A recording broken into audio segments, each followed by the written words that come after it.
Romanoff sur Europe 1. Ça fait du bien d'être avec vous sur Europe 1 ce mardi. Oui. Et puis toujours avec Ben H qui Toujours est là. confiné dans le 18e arrondissement, Mickaël qui regarde dans le 16e, Laurent Barra, Ouais, on est là. le réfugié d'Aubonne dans le 95. Je suis là. Alors Ben H, vous avez appelé votre tante ce week-end? Oui, Anne. Alors comme ça n'a pas l'air d'être une info énorme, hein, mais elle est infirmière dans un service très lourd et en ce moment, elle a des journées de boulot compliquées a priori. Alors je voulais savoir comment elle allait. Habituellement, elle officie dans un service dédié aux enfants malades. Mais la semaine dernière, quand elle a pris son service, dans le lit du petit Valentin, 13 ans, il y avait à sa place Jean-Claude, 93 ans.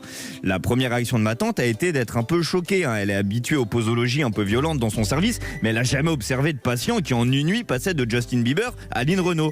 Bon, elle est pas bête non plus, ma tante. Tout de suite, elle a dit à son patient: Valentin, je crois que ton traitement a de sacrés effets secondaires. T'as l'air un peu fatigué ce matin, mais t'inquiète pas, Valentin, tout va bien se passer. Bon, sauf que Jean-Claude, 93 ans, il a pas tiqué, il a un stade où si tu l'appelles Valentin, ok, il s'appelle Valentin. Ça fait 10 ans que le papy est bloqué sur la période guerre d'Indochine, mais ma tata elle aurait dû d'ailleurs se douter de quelque chose, quand elle lui a donné la Nintendo Switch et que Jean-Claude il a lancé contre le mur en criant grenade, c'est là que ma tante a pris le dossier du patient et c'est là qu'elle s'est rendue compte que le petit Valentin, en plus d'avoir pris 70 ans dans la tronche, il avait développé le Covid-19. Stupeur, pauvre gosse, se dit-elle en observant les premiers signes d'incontinence chez un Jean-Claude persuadé d'esquiver des tirs d'artillerie.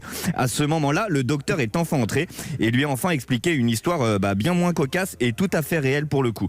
À cause du manque de place dans l'hôpital et de l'afflux de patients, il a fallu prendre des lits dans le service pour enfants et Valentin, il reviendra quand Jean-Claude ira mieux. Alors bon courage à Jean-Claude, à Valentin, courage à ma tante Fabienne, courage à toutes les Fabiennes d'ailleurs qui soignent tous les Jean-Claude et tous les Valentins et tous les autres. Force à vous.